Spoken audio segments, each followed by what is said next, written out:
आपको माफ़ी मांगनी चाहिए थी और उसके साथ ख़ास तौर पे प्राइम मिनिस्टर ऑफ इंडिया को, प्राइम मिनिस्टर पाकिस्तान को मैसेज देना चाहिए था कि मैं हमसे गलती हुई है और मैं इसके लिए माफ़ी मांगती हूँ। और प्राइम मिनिस्टर साहब जो कहते रहते हैं कि ये जो कश्मीर पे हुआ है ये वापस लो, ये तो एक मिनट के लिए नहीं सोचे कि मूडी इसको वापस लेगा।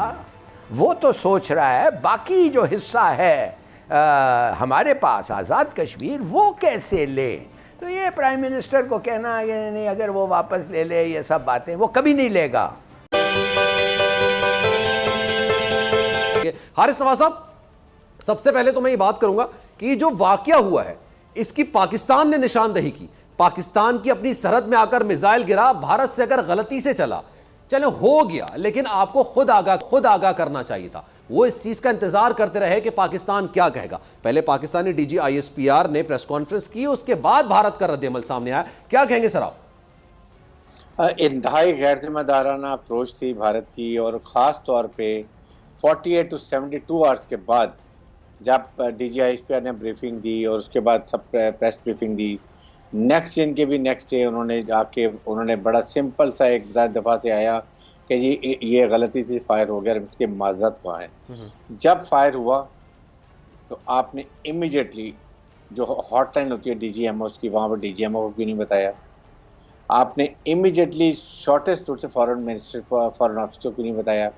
आपने उस मिसाइल को डिस्ट्रॉय करने के लिए दूसरा मिसाइल क्यों नहीं फायर किया ताकि वो कहीं नुकसान ना कर दे? आपने क्यों इंतज़ार किया कि किसी जगह गिरे और नुकसान करे और उसके बाद करेंगे? और फिर आपको कोई शर्मिंदगी भी नहीं, और आपको अपने निज़ाम को, सिस्टम को ठीक करने के लिए भी कोई शर्मिंदगी नहीं है। ये पहला वाक़या नहीं है।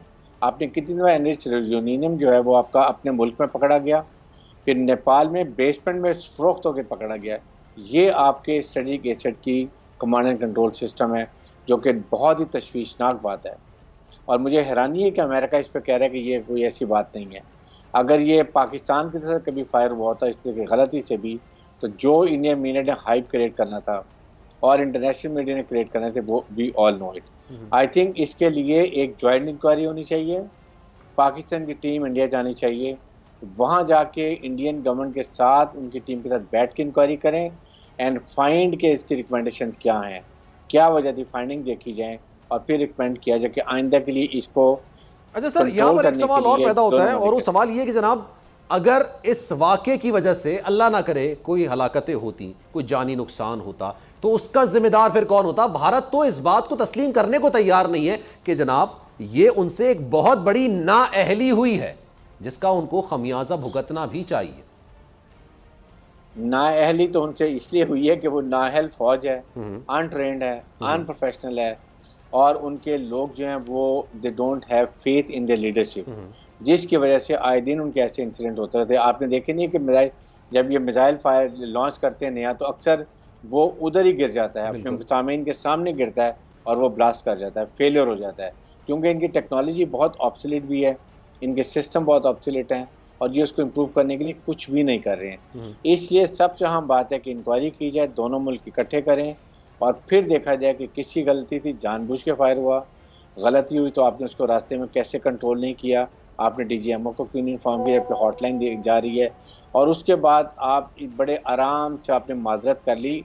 आपको माफ़ी मांगनी चाहिए थी और उसके साथ ख़ास तौर पे प्राइम मिनिस्टर ऑफ इंडिया को, प्राइम मिनिस्टर पाकिस्तान को मैसेज देना चाहिए था कि मैं हमसे गलती हुई है और मैं इसके लिए माफ़ी मांगती और आइंदा के लिए हम उन सिस्टम को ठीक करेंगे। अच्छा हिलाली साहब, आज कोर कमांडर कॉन्फ्रेंस भी थी, उसका फिर इलामिया भी आया, जिसमें जो ख़ास तौर पर भारत के जो वो मिसाइल का वाक़या हुआ है उस पर बहुत बड़ा कंसर्न, और ये कहा कि इसकी इन्वेस्टिगेशन होनी चाहिए, और ये एक बड़ा ख़तरा इससे लाक है जो भारत की ये टेक्नोलॉजी और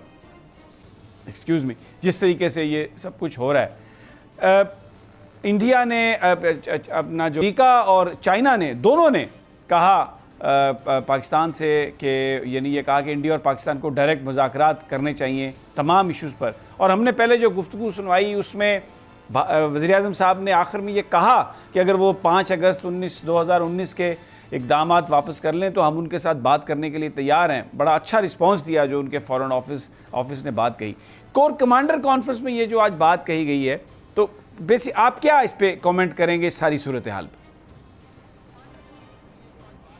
क्या बात की गई थी कि ये जो कोर कमांडर कॉन्फ्रेंस में क्या कहा? भारत की तरफ से ये जो मिसाइल आया और जिसको पाकिस्तान ने गिराया मियां चन्नू के नज़दीक, कि इसकी इन्वेस्टिगेशन हो, दुनिया इसका नोटिस ले, और ये इससे दोनों न्यूक्लियर ममालिक हैं, ये किसी भी वक्त कुछ एक्सीडेंटल वॉर भी हो सकती है। पहले तो बात यह है समी साहब कि अमेरिका ने हिंदुस्तान का वर्जन को सपोर्ट किया है। बेशक वो कहते हैं कि हर डिफरेंसेस हम इंडिया के साथ बात करें, मगर वो ये क्यों नहीं कहते हैं कि ये मिसाइल जो फायर हुआ है ये एक्सीडेंट नहीं था, एक्सीडेंट ऐसे हो नहीं सकता।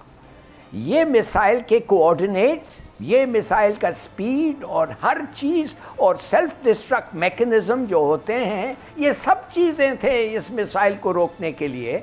और वाकई फिर भी समझिए स्मॉल चांस के ये एक्सीडेंटल था, तो मैं ये जानना चाहता हूँ फौरन उन्होंने क्यों नहीं हमारे DGMO को फ़ोन करके कहा कि ये हो गई है। और खुदा के लिए ये एक पैसेंजर माने सिविल एयरलाइंस के फ्लाइट पाथ पे हुई है, खुदा के लिए जल्दी से उनको वार्न करो। और ये एक एक्सीडेंट है, उन्होंने कुछ नहीं किया, बल्कि उस मिसाइल में ऐसा एक मैकेनिज्म सुना है जो सेल्फ डिस्ट्रक्ट के लिए, और वो मिसाइल पे एक इंडिकेशन नहीं था कि ये हिंदुस्तान का हो। उनका मतलब शायद यही था कि अपना मकसद पूरा करके जब ये गिरेगा तो एक्सप्लोड होगा और इनके पास कोई एविडेंस नहीं होगा कि ये हिंदुस्तान से आया। हाँ, तो ये तो अमेरिका ने बिल्कुल ये कहना कि जाओ बात करो हिंदुस्तान से। और प्राइम मिनिस्टर साहब जो कहते रहते हैं कि ये जो कश्मीर पे हुआ है ये वापस लो, ये तो एक मिनट के लिए नहीं सोचे कि मूडी इसको वापस लेगा। वो तो सोच रहा है बाकी जो हिस्सा है हमारे पास आज़ाद कश्मीर, वो कैसे ले। तो ये प्राइम मिनिस्टर को कहना है नहीं, अगर वो वापस ले ले, ये सब बातें वो कभी नहीं लेगा। वीडियो को अंत तक देखने के लिए धन्यवाद। वीडियो को लाइक एंड चैनल को सब्सक्राइब करें।